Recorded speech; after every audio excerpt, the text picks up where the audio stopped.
días a todos. Os mando un saludo de la Iglesia Evangélica de la Gracia en Barcelona. Un gusto poder estar aquí con vosotros, compartir con vosotros.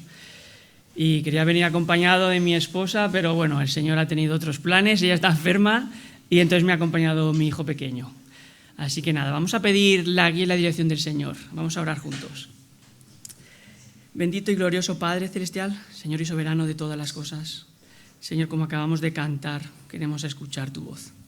Necesitamos oír tu voz, Señor, no necesitamos oír la voz de los hombres, porque los hombres hablan mucho, pero no tiene valor esa voz. Así que te pedimos que tú hables por tu Espíritu a nuestros corazones en esta mañana, que tú nos ayudes a ver con claridad la verdad y que tú nos ayudes en el poder de tu Espíritu a ponerla en práctica, Señor. Ayúdanos a vivir vidas que te honren y te glorifiquen a ti, que eres el Dios Santo, Señor.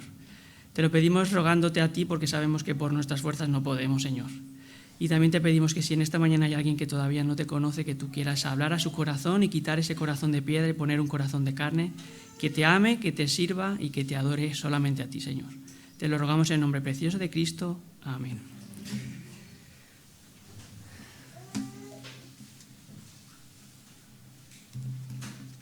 Joni Eareckson Tada, no sé si os suena este nombre, nació en Baltimore, en Estados Unidos, en el 1949. Quizá hayáis escuchado, hemos escuchado testimonios, es bonito que escuchéis su testimonio, es muy impactante, es muy hermoso, porque esta chica, que ya no es una chica, ahora tiene 76 años, ella nació en una familia muy atlética, muy deportiva, le encantaba jugar a tenis, le encantaba ir a caballo, hacer alpinismo, senderismo, y una mañana, en julio del 1967, ella fue con su hermana, Kathy, a bañarse a la bahía de Maryland. Hacía mucho calor ese día, y ella se subió a una barca, el agua estaba turbia en esa mañana en la bahía y como una joven de 17 años, un poco atolondrada, se lanzó de cabeza al agua sin comprobar cómo de profunda era el agua ni lo que había debajo. Entonces lo que pasó es que su cabeza golpeó con una roca y mientras ella flotaba en el agua, aturdida, se preguntaba por qué no podía mover ni las manos ni los pies. Entonces su hermana se lanzó al agua, no de cabeza, para poder sacarla antes de que ella se ahogara. En esa mañana la vida de Joni cambió por completo y esta chica fue introducida en el mundo de las operaciones, de las máquinas, del dolor, del sufrimiento. Una profunda depresión comenzó a apoderarse lentamente de ella y ella pensaba, Dios, ¿cómo has podido permitir que esto me pasara a mí? Si yo soy cristiana, ¿qué es lo que he hecho mal? ¿Por qué me estás castigando de esta forma? Y el resentimiento y la queja comenzaron a ganar espacio en el corazón de esta chica y lo dominaron durante un largo tiempo, hasta que la actitud entusiasta de un chico llamado Tom, tetrapléjico como ella, cuando venía la terapeuta y le ponía el lápiz en la boca para que pudiera dibujar, empezó a tocar su corazón y empezó a hacer mella en ella. Y empezó a ver la mano de Dios sanando su alma. Y la palabra de Dios en Romanos 8:28, que dice que a los que aman a Dios todas las cosas les suceden para bien, comenzó a tener un verdadero valor y un verdadero sentido para ella. Ella decía en ese momento, el bien que Dios tenía para mí no necesariamente tenía que ser retornarme el uso de las manos o las piernas. Dios me dio paciencia, perseverancia y una actitud para apreciar y valorar las pequeñas cosas y sonreír no a pesar de mis circunstancias, sino a causa de mis circunstancias. Joni, además de vivir más de 50 años, está viva todavía, en una silla de ruedas, ella ha sobrevivido a 6 rondas de quimioterapia por cáncer de mama de grado 3. Y tras un día muy malo de quimioterapia, una de estas sesiones duras y difíciles, ella dijo que el sufrimiento de ese día no era más que una salpicadura en el cielo de su Jesús para poder alcanzarle. Ella dijo que en esa prueba su máximo deseo era honrar a Cristo lo mejor que pueda a través de esta nueva prueba. Y en el 2015 Dios la limpió del cáncer. Y cuando ella terminó el tratamiento, ella hizo esta reflexión y la hace pública. Dijo, todos los atletas son disciplinados en su entrenamiento y lo hacen para ganar un premio que se va a desvanecer. Pero nosotros los cristianos lo hacemos por un premio eterno. Porque ¿de qué sirve si solo confiamos en el Señor cuando entendemos todos sus caminos? Eso garantiza solamente una vida llena de dudas. Hermanos, en esta mañana vamos a estar reflexionando y meditando sobre esto mismo. ¿Cómo afrontamos y con qué actitud recibimos las pruebas que el Señor manda a nuestra vida? Y lo hacemos desde el pasaje que acabamos de leer y que no vamos a volver a leer. Así que vamos a ir a este pasaje, Santiago 1, versículos del 1 al 11. La carta de Santiago es una carta que probablemente sea la primera que se escribió a los cristianos. Y la escribe Santiago, no Santiago el hermano de Juan, sino Santiago el medio hermano de Jesús. Esto es lo que apunta la evidencia. Él pasó de ser un incrédulo a ser un creyente, y no solo un creyente, él pasó a ser el líder o uno de los líderes de la iglesia en Jerusalén. ¿Y qué le pasó? ¿Cómo hizo este cambio tan fuerte? Pues que el mismo Señor Jesucristo resucitado se le apareció, como podemos leer en 1 Corintios capítulo 15, versículo 7. Y esta carta de Santiago es una carta llena de exhortaciones. Tiene 54 imperativos, hermanos. O sea, eso denota que fue escrita por una figura de gran autoridad y peso en la iglesia. Sin embargo, aunque tiene muchas exhortaciones, está escrita con un amor y una calidez y un tono pastoral muy fuerte. Santiago es alguien que como pastor se preocupa verdaderamente de sus ovejas, de las ovejas del Señor, las que él le ha dado a pastorear. Entonces el énfasis de toda la carta de Santiago es un énfasis no tanto doctrinal y teológico, sino práctico, enfocado en la acción. Entonces, aunque podemos ver a lo largo de la carta de Santiago muchos temas diferentes, como la fe, como las pruebas, la sabiduría, el dominio propio, la sumisión al Señor, es el tema de la fe el hilo conductor y el tema principal, lo más importante a lo largo de toda la carta. Y en esta carta la fe significa confianza en el Señor. Es una fe activa, es una fe dinámica e implica perseverancia. Implica también una adecuada relación con el Señor. Implica también, nos proporciona a nosotros seguridad, confianza, y por medio de ella recibimos justicia y sabiduría de parte del Señor. Hermanos, esta carta de Santiago es una carta que nos recuerda a todos permanentemente que si nos llamamos cristianos a nosotros mismos, si profesamos tener fe en Jesucristo como Señor y Salvador, entonces debemos vivir de acuerdo a la profesión que estamos haciendo, porque si eso no sucede, nuestra fe es falsa. La fe auténtica se evidencia en cómo estamos viviendo. Y Santiago a lo largo de la carta nos va a dar muchas evidencias y nos vamos a detener en la primera. Esta primera evidencia es: la fe verdadera nos llama a perseverar en la prueba con gozo. Ese podría ser perfectamente el título del sermón. La fe verdadera nos llama a perseverar en la prueba con gozo. Fijaos el versículo 1. Comienza Santiago, siervo de Dios y del Señor Jesucristo, a las 12 tribus que están en la dispersión, salud. El autor se presenta a sí mismo y no lo hace con sus títulos. Fijaos cómo se presenta, dice, siervo de Dios y del Señor Jesucristo. Este es un líder que se presenta a sí mismo con humildad. Eso es un líder de la iglesia del Señor, un líder que ensalza al Señor y no se ensalza a sí mismo. Fijaos que esta carta también está dirigida a las 12 tribus que están en la dispersión. Él está escribiendo a cristianos del linaje judío, pero que no viven en Judea, no viven en Israel. Ellos viven fuera, están en la dispersión, en la diáspora, esparcidos entre las naciones. Estos creyentes en su mayoría habían sido expulsados de la zona donde habían nacido, habían perdido todas sus posesiones, todos sus bienes y vivían como expatriados, como extranjeros y peregrinos en una región que no era la suya. Ellos sabían muy bien lo que era ser peregrinos y extranjeros en el mundo. Y aunque Santiago escribe esta carta a ellos principalmente, esta carta tiene mucho que decirnos a cualquiera de nosotros en esta mañana. Tras el saludo, Santiago ya pasa al primer punto, que es el que más le preocupa. ¿Cuál es? El gozo en la prueba de la fe. Este sería el punto primero de la predicación de esta mañana. El gozo en la prueba de nuestra fe. Versículos del 2 al 4. Hermanos míos, tened por sumo gozo cuando os halléis en diversas pruebas, sabiendo que la prueba de vuestra fe produce paciencia, y que la paciencia tenga su perfecto resultado, para que seáis perfectos y completos sin que os falte de nada.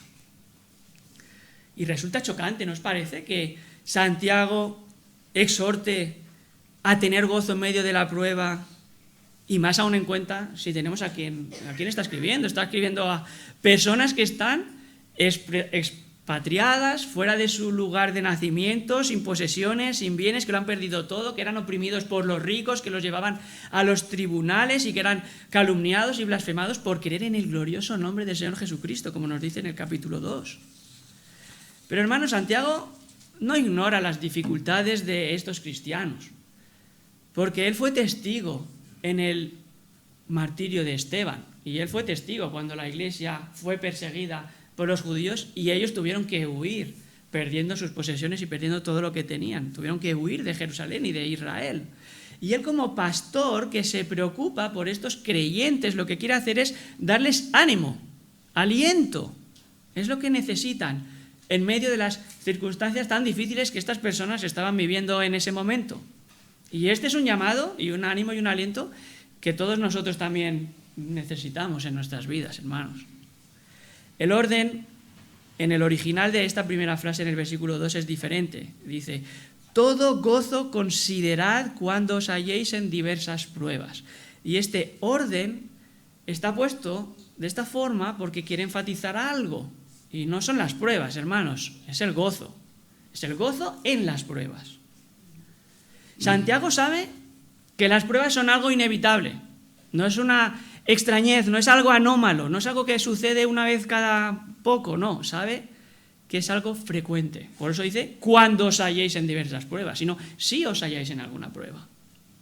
Como cristianos, entonces, nosotros, hermanos, debemos estar preparados para encontrarnos con las pruebas. Esto no debe causarnos sorpresa, no debe darnos desaliento, duda, desánimo, angustia. ¿Y por qué no? Porque las pruebas son instrumentos en las manos de Dios para trabajar en nosotros. Las pruebas no son accidentes, las pruebas no son imprevistos. A nuestro Dios nada, nunca jamás le pilla por sorpresa. Él sabe todas las cosas, y todas las cosas o las hace o las permite por el bien de sus hijos. Él controla el universo entero con cuidado y detalle. Y todo tiene un propósito, un buen propósito. Eso es de aliento para todos nosotros, hermanos. Por eso Santiago enfatiza que debemos, como creyentes, considerar estas pruebas. Y esto está expresando un juicio deliberado, cuidadoso, para llevarnos a nosotros a una respuesta y a una actitud concreta y apropiada delante de la prueba. Hermanos, es más importante nuestra actitud en la prueba que la prueba en sí misma. Y si quitamos los ojos de nosotros mismos, de nuestras circunstancias, de nuestras adversidades, y los colocamos en el Señor Jesucristo, glorificamos a Dios y podemos tener gozo en la prueba. Eso es lo que hace Pablo cuando desde la cárcel escribe a los filipenses: regocijaos en el Señor. Otra vez os lo digo, regocijaos en el Señor. Y hermanos, la exhortación que Santiago, que la palabra de Dios nos hace a todos nosotros a estar llenos de gozo, no es solamente en las pruebas. Somos llamados a tener gozo siempre. Pablo escribe en 1 Tesalonicenses 5:16, estad siempre gozosos. Sin embargo, es en medio de las pruebas cuando es más difícil mantenernos en el gozo, ¿verdad? Es más difícil ahí. ¿Por qué? Porque nuestra tendencia natural es que bajo presión y bajo tensión, nuestros ojos y nuestros pensamientos y nuestro corazón se centran ¿en dónde? en nosotros, en nuestras circunstancias, en nuestros problemas, en lo que nos pasa a nosotros. ¿Y qué pasa entonces? Que perdemos de vista al Señor. Y como hemos leído antes, ¿qué le pasó a Pedro cuando bajó de la barca? Y le dijo a Jesús, ven, bajó de la barca y mientras miraba a Jesús, él andaba sobre el agua. Y cuando el viento y las olas y el mar le hicieron tener miedo, entonces ¿qué pasó? Que comenzó a hundirse. ¿Por qué? Porque dejó de mirar a Jesús. Por eso Santiago y los demás apóstoles exhortan al gozo, especialmente durante la prueba. Fijaos lo que dice 1 de Pedro 1:6, dice, en lo cual os regocijáis grandemente, hablando de las pruebas, aunque ahora por un poco de tiempo, si es necesario, seáis afligidos con diversas pruebas. Y también dice Pablo, nosotros nos gloriamos en la tribulación, sabiendo que la tribulación produce en nosotros paciencia. Hermanos, las diversas pruebas de las que está hablando este pasaje hacen referencia a una amplia variedad de situaciones adversas que enfrentamos en nuestra vida como cristianos. Dificultades de salud, problemas económicos, problemas familiares, problemas laborales, problemas con los hijos, muchos tipos de problemas distintos, pero todos y cada uno de ellos siempre están bajo el control y la providencia de nuestro Dios Todopoderoso. Ninguno se escapa de su mano. ¡Qué alivio para todos nosotros debe producir esto! Santiago se refiere a estas pruebas exteriores y externas porque para las internas tiene otra palabra diferente, él habla de las tentaciones y hablará más adelante. Y hermanos, el punto aquí es que ningún cristiano verdadero tiene promesa alguna de Dios de que está libre y exento de las pruebas. Sin embargo, hoy día hay un falso evangelio muy extendido por todos lados que nos enseña que si tú eres un hijo de Dios, tú vas a recibir el paraíso aquí en la tierra, que todo lo que tú tienes que esperar son bendiciones, éxitos, prosperidad, y que si tú no lo recibes, el problema lo tienes tú, porque andas mal delante de Dios, porque algo pasa con tu fe. Pero hermanos, Jesucristo, el único, perfecto, que caminó en el mundo sin pecado alguno, Jesucristo fue el que más pruebas, aflicciones y tribulaciones experimentó y soportó. Por lo tanto, no nos creamos esa burda mentira. No podemos como cristianos esperar vivir vidas sin enfrentar pruebas y tribulaciones y sufrimientos. Jesús nos advirtió claramente, en el mundo tendréis tribulaciones, pero confiad, porque yo he vencido al mundo. Y la palabra de Dios también nos lo recuerda en Hechos capítulo 14, versículo 22. Es necesario que los hijos de Dios entremos en el reino de Dios a través de muchas tribulaciones. Entonces no nos tiene que sorprender. Los cristianos en el siglo I no pudieron escapar, no eludieron estas pruebas. Nosotros tampoco en el siglo XXI, hermanos. Y en este punto, un creyente puede pensar, vale, no podré escapar de las pruebas. Las tengo que aguantar y las tengo que soportar, pero ¿por qué tengo que hacerlo con gozo? Las resigno, me resigno, las aguanto, las soporto y ya está, ¿no? Santiago nos quiere ayudar. Santiago responde, versículo 3, sabiendo que la prueba de vuestra fe produce paciencia. En este versículo Santiago nos da el motivo por el cual debemos tener gozo en la prueba. No podemos, debemos tener gozo en la prueba, hermanos, porque produce paciencia en nosotros. El verbo saber es muy importante aquí, significa llegar a conocer algo por la experiencia personal, de primera mano, lo experimentamos nosotros mismos, es directo. Y esto es muy importante, hermanos, porque debemos de saber que las pruebas que enfrentamos no son casualidades, no son accidentes. Y hablo de las pruebas que manda el Señor, no las consecuencias de nuestras malas decisiones, a las que a veces llamamos pruebas, pero que simplemente son que hemos tomado una decisión en contra de la voluntad de Dios y ahora tenemos las consecuencias que recibimos. Las pruebas a las que nos enfrentar el Señor provienen de Él, están en su control y tienen el propósito de fortalecer nuestra paciencia. Dios quiere que no solo veamos su mano, sino que la sintamos, que la experimentemos. Y eso, hermanos, quiere confianza. Es necesaria la confianza mientras Dios está trabajando en nuestro carácter, hermanos. Y esa confianza en Dios, mientras Él trabaja en nosotros, es a lo que Santiago, a lo largo de toda la carta, está llamando la fe. Y la palabra prueba de este pasaje es el término que se utilizaba para el proceso que verificaba si un material era auténtico o no lo era. Dios prueba nuestra fe en un proceso que produce paciencia en nosotros, que significa resistencia voluntaria, firmeza. Nos hace resistentes, nos hace inquebrantables. En otras palabras, produce en nosotros perseverancia. Y es muy importante que veamos aquí dos cosas. La primera es que es un proceso, no es un resultado instantáneo, no es algo inmediato. Hermanos, Dios prueba nuestra fe en un proceso que nos lleva a la perseverancia, y esto requiere su tiempo. Y lo segundo que deseamos ver aquí es que el objetivo de este proceso de prueba de nuestra fe es el fortalecimiento, perfeccionarnos como creyentes, no la destrucción de nuestra fe. La palabra producir significa trabajar en algo hasta llegar al punto final, hasta la conclusión exacta y concreta y definitiva. Así Dios trabaja en nosotros. Dios obra en nosotros a través de la prueba para transformarnos, para santificarnos, no como un castigo, no con el propósito de destruir nuestra fe, sino para hacernos más como su Hijo.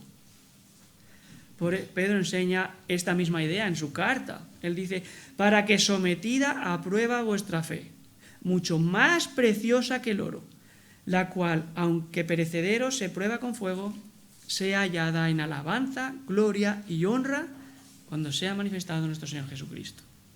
Primera de Pedro 1:7. Hermanos, el creyente experimenta las pruebas, lo que implica un proceso de refinamiento, de purificación en nosotros. El artífice no quiere destruir el material, porque el material es valioso. Lo que quiere es purificarlo, lo que quiere es darle la forma correcta, la forma deseada. Y ese artífice es Dios. Quiere darnos la forma correcta, la estatura de ese varón perfecto que es Jesucristo. Dios nos va moldeando a la imagen de su Hijo en medio de las pruebas, mientras nos da paciencia y nos hace perseverar. Hermanos, debemos reconocer sinceramente que todo lo que en cada uno de nosotros hay de Cristo no se ha forjado cuando estábamos de vacaciones y ociosos. Ha sido forjado a través de la prueba y de la aflicción. La prueba es el horno y el martillo con el que Dios cincela nuestro carácter, porque somos duros, somos de dura cerviz. Hermanos, la perseverancia es muy diferente de la resignación. La perseverancia es una actitud pasiva, es una actitud positiva, y el resultado de esta actitud es la victoria, el éxito, perseverar. En cambio, la resignación es una actitud negativa, es algo malo, es la rendición delante de las circunstancias. Y el resultado de esta rendición, ¿cuál es? Es la derrota, hermanos. Dios nos exhorta a no rendirnos delante de las situaciones difíciles, sino a perseverar en medio de ellas, porque Él está trabajando en nosotros, conformándonos a la imagen de Cristo. El cristiano persevera en las pruebas cuando tiene puestos los ojos ¿en dónde? En Jesús, el autor y consumador de la fe, el origen de nuestro gozo. El creyente persevera aferrándose a Dios, pidiéndole auxilio en medio de la prueba mientras esperamos su ayuda. ¿Qué dice Hebreos? Acerquémonos a Dios confiadamente al trono de la gracia para alcanzar misericordia y recibir ayuda en el oportuno socorro. Pedro confiaba en Dios. Él dice, y después de que hayáis sufrido un poco tiempo, el Dios de toda gracia que os llamó a su gloria eterna en Cristo, Él mismo os perfeccionará, os afirmará, os fortalecerá y os establecerá. Dios no falla, hermanos, Dios cumple sus propósitos. Por eso es Dios. Santiago también confiaba en Dios, como Pedro, como Pablo, como Juan. Y nosotros como ellos, ¿qué tenemos que hacer? Confiar en Dios, lo mismo que ellos. Y para ayudarnos a confiar en el Señor en medio de la prueba, Santiago nos enseña el propósito, el fin de la prueba, versículo 4. Y que la paciencia tenga su perfecto resultado para que seáis perfectos y completos sin que os falte de nada. Lo que Santiago está queriendo decir aquí es que la prueba de la fe perfecciona la virtud de la perseverancia y acaba o culmina o se completa en que seamos perfectos y cabales sin que nos falte de nada. Esa es la finalidad, ese es el objetivo de Dios en medio de las pruebas que nosotros atravesamos. Y Él va a cumplir su propósito. Él no va a fallar, Él nunca falla. Él, todo lo que se propone, eso es lo que hace en el cielo y en la tierra. Y nadie detiene su mano. Pero la perseverancia, hermanos, no puede apurarse. La perseverancia necesita su tiempo. Es un proceso. No puede comprarse en pastillas instantáneas. No hay remedios caseros inmediatos. No hay trucos, no hay atajos. Requiere su tiempo. El proceso de perseverar debe completarse hasta el final. Ese es el significado de la palabra que tenemos ahí como perfecto. Algo que ha sido desarrollado completamente hasta el final. Y ver que lo repite 2 veces en el versículo, está enfatizando hasta el final, no a mitad de camino, hasta el final. Una ilustración aquí nos puede ayudar. A mi esposa le encanta tejer y bordar y hacer todas estas cosas, ¿verdad? Y ella hace esas cosas realmente bonitas, sudaderas y jerseys, un montón de cosas. Y cuando ella o cualquiera de mis hijos se los ponen y van a la iglesia, los hermanos se acercan, ¡ay, qué bonito! ¿Lo has comprado o lo has hecho tú? Y ella dice, no, lo he hecho yo. Y sí, ellos ven lo bonito que es, pero yo que estoy en casa con ella, yo veo todo el tiempo que ha empleado en hacer eso, todo el tiempo, el esfuerzo que requiere, todas esas puntadas que ella ha dado y que luego, uy, aquí no me cuadra, tengo que deshacerlo, volver a poner, y qué pasa cuando el patrón no encaja en un lado y hay que volver. Es tiempo, es esfuerzo, hermanos, perseverancia. De esa misma forma trabaja Dios en nosotros, con la diferencia de que Dios no da nunca una puntada incorrecta. Él las hace todas perfectas en su sitio. Por eso es Dios. Él trabaja en nosotros esa paciencia. Y fijaos cómo describe Santiago el final de ese proceso. Perfectos y completos o cabales. Perfecto, hemos visto, es algo desarrollado hasta el final. No se queda por el camino, llega hasta el final. Equivale a la madurez. Y esto nos ayuda porque perfectos, hermanos, no quiere decir sin pecado. El único sin pecado es el Señor. Santiago dice más adelante que todos tropezamos de muchas maneras, en capítulo 3, versículo 2, y Él se incluye todos, dando a entender que nadie es perfecto salvo el Señor. Y cuando habla de completos, habla de algo que viene incluido o recibido por la gracia de Dios. Hermanos, todo lo que el creyente necesita para perseverar en la prueba, lo recibe por gracia de nuestro Señor de gracia. El proceso de prueba nos hace madurar porque va puliendo, va quitando de nuestro carácter cosas que no deberían estar. ¿Cómo qué? La amargura, la ira, la impaciencia, los celos, las envidias, las contiendas. Eso todo lo va quitando en un proceso largo. Pero no solo eso, también está agregando. ¿El qué está agregando? Todas las cosas que por nosotros mismos no tenemos. Las partes del carácter de Cristo como la humildad, la mansedumbre, la bondad, la templanza, la fe, todas esas cosas Dios las va introduciendo en nosotros por medio de la prueba de nuestra fe. ¿Cuál es el resultado final? Que seamos perfectos y cabales, o en otras palabras, que seamos más como el Señor, que seamos más como Cristo. Que no nos falte de nada, es como finaliza este versículo, que es lo mismo que decir que no haya en nosotros ninguna posibilidad de que nos quedemos por el camino, de que nos falte algo y no lo recibamos. Dios nos lo va a proporcionar y eso es de mucho aliento para todos nosotros. Es da esperanza que en los duros y difíciles momentos de prueba todo lo que necesitamos lo vamos a recibir de gracia del Señor, sin que os falte de nada. Entonces, hermanos, sabiendo que Dios está trabajando en nosotros por medio de la prueba de nuestra fe y que el resultado final de esta prueba es que perseveramos, que maduramos en nuestra fe, ¿Nos vamos a quejar cuando llegue la prueba? ¿Nos vamos a amargar y a resignar? Señor, ¿por qué a mí? ¿Qué he hecho yo para merecer esto? ¿Por qué me envías esto a mí?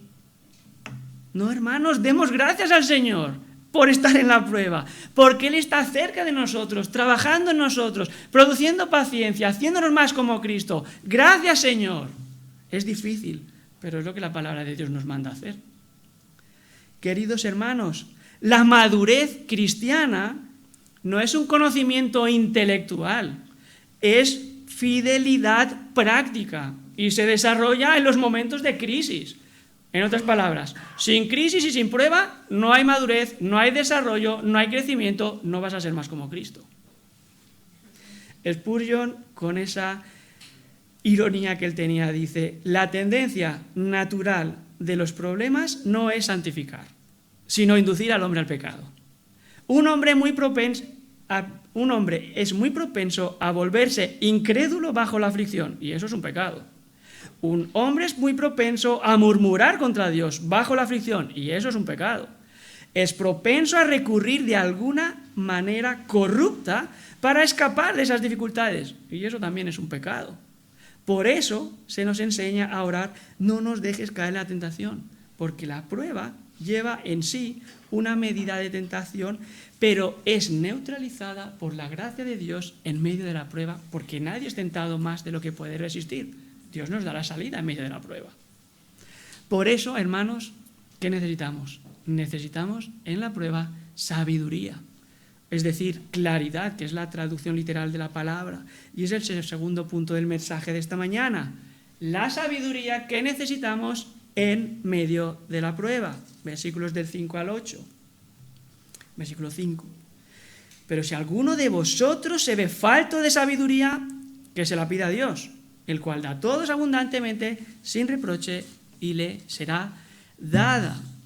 Santiago dice: si alguno de vosotros se ve falto de sabiduría, y lo que quiere decir es que los creyentes necesitamos sabiduría. ¿Por qué? Porque estamos faltos de la sabiduría del Señor.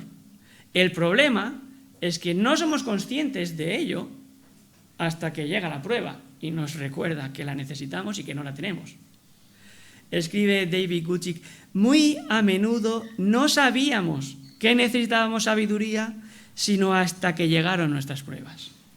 Ya dentro del tiempo de prueba debemos saber si una prueba en particular es algo que Dios quiere que eliminemos por la fe o es algo que Dios quiere que preservemos por la fe.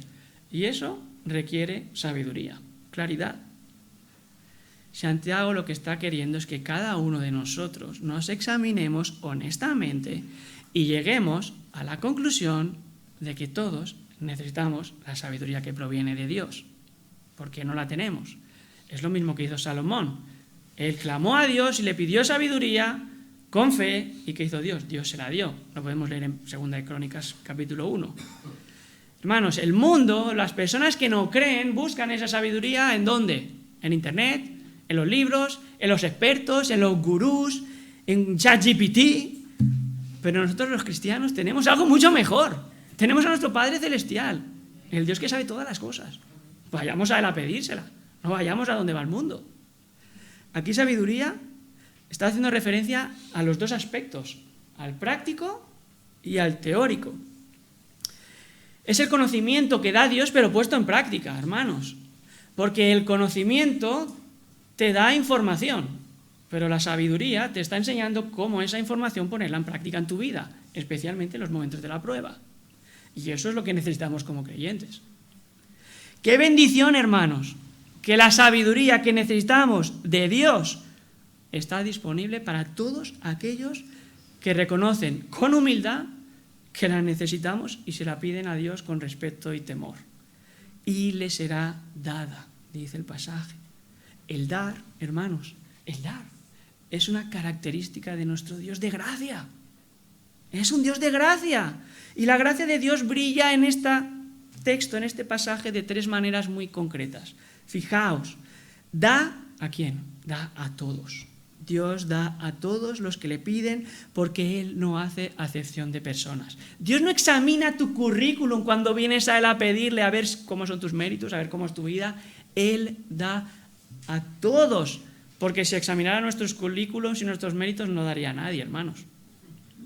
Segundo, Dios da abundantemente, generosamente, de forma sincera. Nuestro Dios es un Dios de infinita gracia. Él no necesita medir cuánta gracia nos da, cuánta sabiduría nos da, no se le acaba, tiene toda. Qué bendición para nosotros, porque Él nos da más de lo que pedimos o entendemos. Y lo tercero, ¿qué dice? Él da sin reproches, dice el pasaje, sin interés, sin cargo, quiere decir sin pedirnos nada a cambio, sin mal pensar de nosotros. Si dice, ya está otra vez pidiéndome otra vez sabiduría, pues ya te la he dado ayer y antes de ayer. No se cansa de nosotros. ¡Qué bendición! Que nuestro Dios sea así. Dice Calvino, esto es añadido, el sin reproches, con el fin de que nadie tema acercarse muy seguido a Dios, ya que Él ha añadido nuevas bendiciones a las anteriores. El conocer la generosidad de Dios, que Él nunca nos reprocha o que nunca está resentido cuando pedimos sabiduría, nos debe animar a pedirle más y más enseguida. Necesitamos entender que nuestro Dios es un Dios de mano abierta y no de puño cerrado. Es un Dios de gracia. Hermanos, tenemos certeza de que cuando pedimos sabiduría, Dios nos la da. Pero hay un requerimiento, dice el pasaje. Cuando la pedimos, con fe. Versículo 6. Pero que pida con fe, sin dudar. Porque el que duda, ¿qué dice? Es semejante a la ola del mar, impulsada por el viento, echada de una parte a la otra. Y aquí Santiago, ¿qué está haciendo? Está contrastando el pedir con fe con el pedir con dudas. Dios demanda de nosotros que pidamos con fe. La fe, hermanos, es la base de nuestra relación con el Señor. La Escritura afirma en Hebreos 11:6 que sin fe es imposible agradar a Dios. Pero, hermanos, qué misericordia de nuestro Dios, que la fe que Él demanda para que podamos relacionarnos con Él, Él nos la da por gracia también. Tenéis aquí el pasaje, porque por gracia sois salvos por medio de la fe. Y esto no de vosotros, porque es un don, un regalo, un favor inmerecido que Dios nos lo da. Todo lo que necesitamos para poder relacionarnos con Dios, Él ya nos lo ha dado por gracia. Y el contexto de la fe, lo contrario, ¿qué es? Pues es la duda, es lo opuesto. En este pasaje dudar, el que duda, está refiriéndose a aquel que vive una vida incierta, bamboleando de un lado para otro, inconstante. Esta persona está desconfiando del poder y de la bondad de Dios y su disposición para querer ayudarnos. Es una duda infundada, hermanos. ¿Por qué está infundada? Porque si Dios ya envió a su Hijo a morir por nosotros cuando éramos sus enemigos, ¿cómo no nos va a dar todas las cosas con Él? Dice Romanos. No hay motivo verdadero y real para la duda. Por eso la duda es tan ofensiva para Dios. Porque pone en duda su propio carácter, su poder y además minimiza la obra perfecta y completa de su Hijo, Jesucristo, nuestro Señor. El pasaje enseña que la duda en este pasaje es equivalente a que seamos incrédulos. La fe y la duda son contrarias, son opuestas, son excluyentes. ¿Por qué? Porque la fe establece la base de nuestra relación y comunión con Dios. Y la duda es lo que elimina nuestra comunión con Dios. Por tanto, no pueden coexistir. Cuando el hombre cree, no duda. Y cuando duda, no cree. Por eso nuestro enemigo, ¿qué es lo que ataca con tanto fervor? ¿Dónde van sus dardos ardientes? A nuestra fe. Porque quiere eliminarla, pero no puede. Porque Dios es más fuerte que Él. Y la implicación de esto es muy importante para todos nosotros, hermanos. Cuando dudamos, ya no podemos perseverar, porque la confianza que teníamos en Dios se ha roto y el proceso de perseverar se ha detenido. Por eso no tenemos que dudar. El resultado es fatal. Y para que esto no le pase a nadie, Santiago dice, pero pide con fe. No dudes con Dios. Y para sentar esto, Él nos da un ejemplo, comparando al hombre indeciso con las olas del mar. Las olas del mar, ¿dónde van? Van en la dirección que sopla el viento. Nunca van las olas contra el viento. El viento va para allá, las olas irán para allá. El viento va para allá y las olas cambiarán, irán para allá. Son inestables, subjetivas, cambiantes. No tienen paz. Y el texto afirma que el hombre que está dudando es así. No puede perseverar, porque todos necesitamos esa sabiduría que viene de Dios, pero él no puede pedírsela a Dios porque es inconstante, porque va donde van las olas, porque va donde van las circunstancias. Cuando las circunstancias y todo va bien, está contento, está alegre, está satisfecho, pero cuando las circunstancias van mal, se abate, se deprime, está decaído, no tiene convicción, no está firme, porque no tiene su confianza en Dios y en su palabra que vive y permanece para siempre. ¿Tiene su confianza puesta en las cosas, en las circunstancias, cosas que cambian? Por eso no puede permanecer, por eso no puede prevalecer. Santiago está reafirmando esto mismo en los versículos 7 y 8. Él dice que el hombre indeciso no va a recibir nada de Dios porque no confía realmente en Dios, es un incrédulo. No confía en Dios y sus promesas, está dudando de su verdad y está dudando de su poder. Versículo 7. No piense ese hombre que recibirá cosa alguna del Señor. 8. Siendo hombre de doble ánimo, inestable en todos sus caminos. Hermanos, todos nosotros somos conscientes que en ocasiones nuestra fe es débil y nos asalta la duda. Y tenemos que ir al Señor y reconocer nuestro pecado y pedirle perdón. ¿Pero esto quiere decir que entonces no vamos a recibir nada del Señor? ¿Que nuestra comunión se ha roto? No, hermanos, no quiere decir eso. Santiago nos está consolando al afirmar que ese hombre que describe este pasaje es alguien de doble ánimo, literalmente de doble alma. Es una persona que duda constantemente. No es alguien que duda en algún momento puntual en su vida, es alguien que está definido y caracterizado por estar dudando todo el rato. ¿Conocéis a alguna persona así? Los reyes del ¿y si esto? ¿Y si aquello? ¿Y si esto de acá? ¿Y si eso de allá? Ellos funcionan solo en el modo condicional. No hay otro tiempo verbal para ellos. Son los indecisos permanentes, los que lo único que están firmes es en dudar.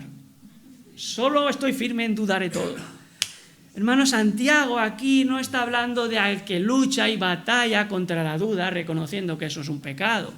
Él está hablando de un hombre que nunca persevera porque es constantemente inestable en todos sus caminos, que es lo mismo que decir que es inestable y cambiante en toda su conducta, en toda su vida. ¿Recordáis a Abraham, el padre de la fe? Él dudó cuando se enfrentó al faraón y a Abimelech, y él mintió acerca de su mujer.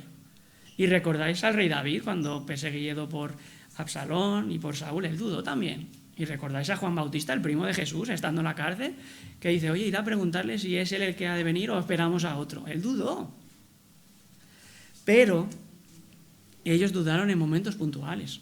Su vida no estaba caracterizada por la duda, sino por la fe. Y ellos recibieron gracia y salvación porque confiaron en Dios. Y Abraham creyó a Dios y le fue contado por justicia, dice la Biblia. Lo mismo confió en Dios David y Juan y los apóstoles. ¿Qué debemos hacer nosotros? Confiar en Dios y perseverar en la prueba, como ellos. ¿Recordáis aquel hombre tan angustiado y tan atribulado que tenía a su hijo poseído? Y que cuando vino Jesús dijo, creo, Señor, pero ayúdame en mi incredulidad. Qué honestidad, ¿verdad? Es lo mismo que tenemos que hacer nosotros. Creo, Señor, pero ayúdame cuando estoy dudoso, cuando me enfrento a la duda.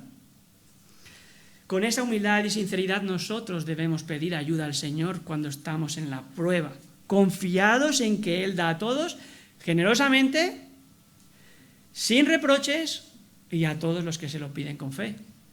Nuestro Dios es fiel, hermanos. Él no cambia. Él dice, porque yo, el Señor, no cambio, por eso vosotros no habéis sido consumidos. Malaquías 3:6.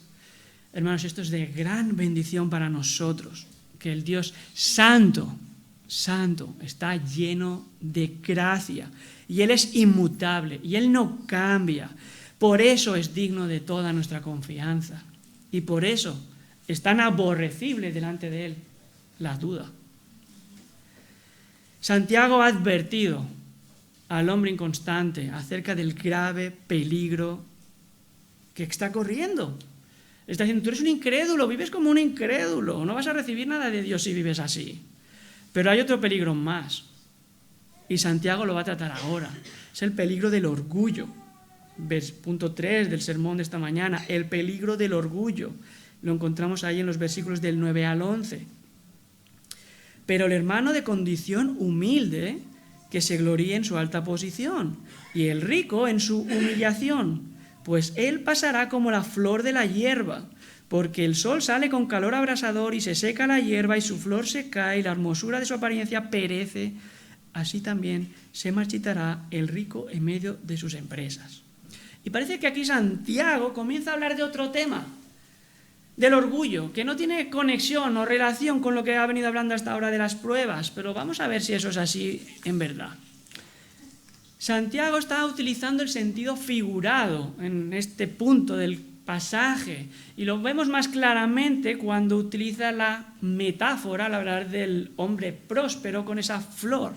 Utiliza los paralelismos entre el versículo 9 y el versículo 10 y en el original lo vemos más fácil porque dice: gloríese entonces el hermano humilde de su exaltación, pero el que es rico gloríese en su humillación. ¿Percibimos el contraste doble que hay? El humilde es exaltado y el rico es humillado. Hermanos, en los momentos de prueba, Santiago ha dicho que todos necesitamos claridad y sabiduría de Dios. Así que todos debemos pedirle al Señor con confianza. El pobre, el que no tiene, cuando la recibe, es exaltado. En cambio, el rico, el que sí que tiene, cuando la pide, es humillado porque reconoce que aunque tiene mucho, no tiene lo que necesita y se lo tiene que pedir a Dios. Depende de Dios. Vemos aquí lo que está queriendo decir Santiago. Santiago, como hemos visto, está escribiendo ¿a quién? Está escribiendo a personas pobres, desposeídas, que han huido de donde nacieron porque los estaban persiguiendo. Ellos son el escalón más bajo de la sociedad en el siglo I. Ellos vivían en condiciones muy adversas y ellos son animados a gloriarse en esta posición. Santiago les está animando a que quiten sus ojos de la realidad temporal, pasajera y sus circunstancias temporales y terrenales y que miren hacia dónde, que miren hacia arriba, hacia el cielo, hacia donde está Cristo sentado a la diestra del Padre, en los lugares celestiales. Ellos son hijos de Dios y herederos del reino de Dios. ¿Eso es motivo de gloriarse o no? La realidad espiritual, hermanos, es mucho más importante que la realidad temporal y pasajera, porque la realidad espiritual es eterna y la temporal no lo es. Y para que no duden, Santiago, un poquito más adelante en la carta, les dice: hermanos míos amados, oíd, ¿no os ha elegido Dios a los pobres de este mundo para que sean ricos en la fe y herederos del reino que ha prometido a los que le aman a Él? Capítulo 2, versículo 5. ¿Y qué hay en el otro lado del contraste? En el otro lado del contraste están los ricos, los abundantes, los prósperos, los que tienen mucho en la material, pero tienen poco en lo espiritual, los que van a ser humillados porque su confianza no está en Dios, está en las cosas que tienen, en su prosperidad y su abundancia. Santiago dice que es el rico y no la riqueza la que va a pasar y perecer, y compara la riqueza con una metáfora a la flor silvestre que cuando sale el sol se marchita y se cae. Y el versículo 11 nos explica de forma poética la causa de que la flor y la hierba, o sea, el rico y su riqueza, se marchiten. El sol sale con calor abrasador, que era típico y común en la Palestina del siglo I, y se seca la hierba y hace que esa flor exuberante y bella y ostentosa se seca, se marchita y se cae y perece. Eso es a lo que se refiere en su humillación. Santiago está comparando las riquezas temporales con la belleza pasajera de una flor que sale y luego se va. Santiago está citando los Salmos, está citando Isaías 40 para resaltar una cosa: el fin del hombre próspero que está centrado en sí mismo y confiado en su abundancia y en su prosperidad.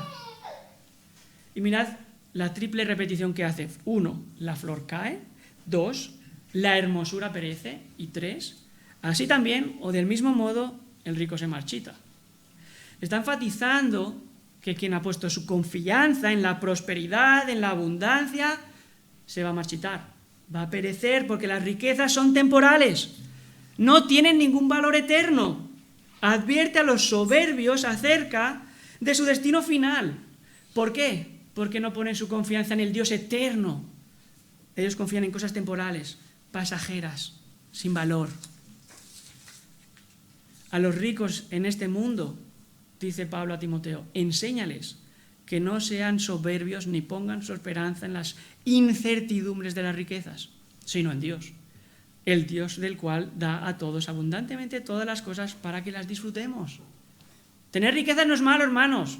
Lo que es malo es estar apegado a tus riquezas y que tu confianza esté en tus riquezas, porque son temporales.